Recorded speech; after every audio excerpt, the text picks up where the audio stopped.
তোমাদের সকলের প্রিয় চারুনীল একাডেমিতে তোমাদের সকলকে স্বাগত। আজকের বিষয় রাষ্ট্রবিজ্ঞান। রাষ্ট্রবিজ্ঞানের এমসিকিউ প্রশ্ন, উত্তর ও ব্যাখ্যা, কনসেপ্ট ক্লিয়ার নিয়ে আজকে আমি হাজির হয়েছি। আমি মানস দত্ত। আজকের প্রথম প্রশ্ন, ইউএনওর মানবাধিকার সংক্রান্ত ঘোষণাটি হয় কবে? অপশান এ 1948 খ্রিস্টাব্দে, অপশান বি 1949 খ্রিস্টাব্দে, অপশান সি 1950 খ্রিস্টাব্দে এবং অপশান ডি 1955 খ্রিস্টাব্দে। তো দেখে নেওয়া যাক আজকের এই প্রশ্নের সঠিক উত্তরটি ঠিক কী। এই প্রশ্নের সঠিক উত্তরটি হলো অপশান এ 1948 খ্রিস্টাব্দে। দ্বিতীয় বিশ্বযুদ্ধের পর মানবজাতি যুদ্ধ, নির্যাতন ও অমানবিক আচরণের ভয়াবহ অভিজ্ঞতা লাভ করে। সেই প্রেক্ষাপটে বিশ্বে শান্তি, ন্যায় বিচার এবং মানবিক মর্যাদা রক্ষার জন্য জাতিসংঘ ইউনাইটেড নেশন অর্গানাইজেশন প্রতিষ্ঠিত হয় 1945 খ্রিস্টাব্দের 24শে অক্টোবর। এরপর 1948 সালের 10ই ডিসেম্বর জাতিসংঘের সাধারণ পরিষদে universal declaration of human rights অর্থাৎ ইউডিএইচআর গৃহীত হয়। এতে মোট 30টি অনুচ্ছেদ রয়েছে, যেখানে মানুষের মৌলিক অধিকার ও স্বাধীনতার কথা বলা হয়েছে, যেমন জীবন ও স্বাধীনতার অধিকার, মত প্রকাশের স্বাধীনতা, শিক্ষার অধিকার, ধর্ম পালনের স্বাধীনতা, আইনসম্মত সুরক্ষার অধিকার। এই ঘোষণাটি মানবাধিকারের মৌলিক সনদ হিসাবে আজও সমগ্র বিশ্বের দেশগুলোর জন্য দিক নির্দেশক হিসাবে কাজ করছে। এবার দেখে নেওয়া যাক পরবর্তী প্রশ্ন।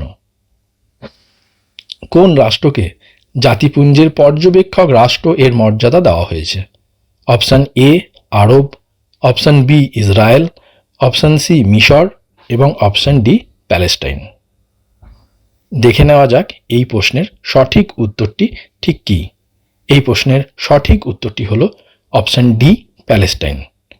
জাতিসংঘের অর্থাৎ ইউনাইটেড নেশন অর্গানাইজেশনের কিছু দেশ পূর্ণ সদস্য নয়, তবে তারা সভায় অংশগ্রহণ করে পর্যবেক্ষক রাষ্ট্র অর্থাৎ অবজারভার স্টেট হিসাবে। এই মর্যাদা পাওয়া রাষ্ট্রগুলো ভোট দিতে পারে না, কিন্তু আলোচনা, প্রস্তাব পেশ ও আন্তর্জাতিক বিষয়ে মতামত দিতে পারে। বর্তমানে জাতিসংঘের 2টি পর্যবেক্ষক রাষ্ট্র আছে, এক ভ্যাটিকান সিটি আর 2 প্যালেস্টাইন। কিন্তু এই প্রশ্নের অপশানে যেহেতু ভ্যাটিকান সিটি নেই, তাই এর সঠিক উত্তর হবে প্যালেস্টাইন।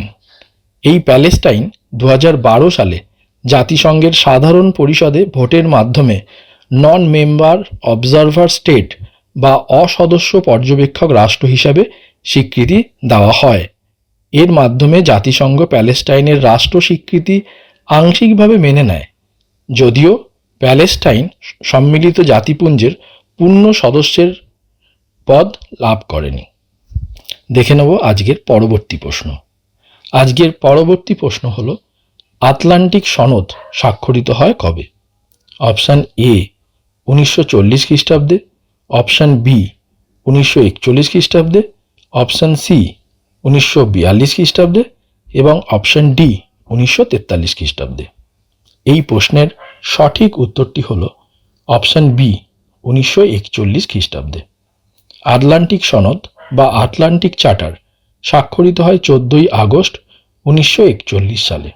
এর প্রেক্ষাপট ছিল দ্বিতীয় বিশ্ব চলাকালীন সময় যুদ্ধোত্তর বিশ্ব ব্যবস্থা কেমন হবে তা নির্ধারণের জন্য এই সনদটি তৈরি করা হয়।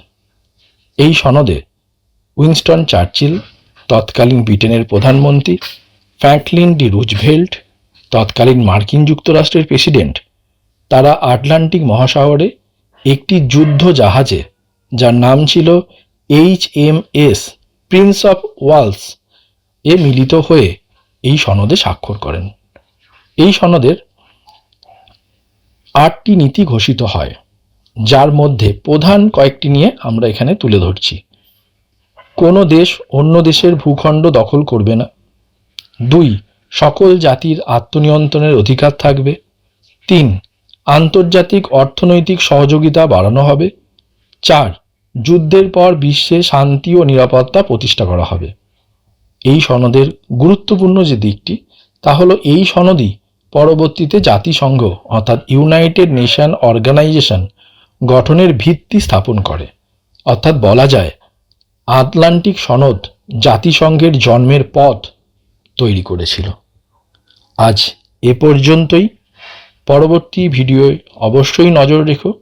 আর যদি ভিডিওটি তোমাদের ভালো লেগে থাকে তাহলে অবশ্যই লাইক, শেয়ার, সাবস্ক্রিপশন করতে যেন ভুলো না। ধন্যবাদ।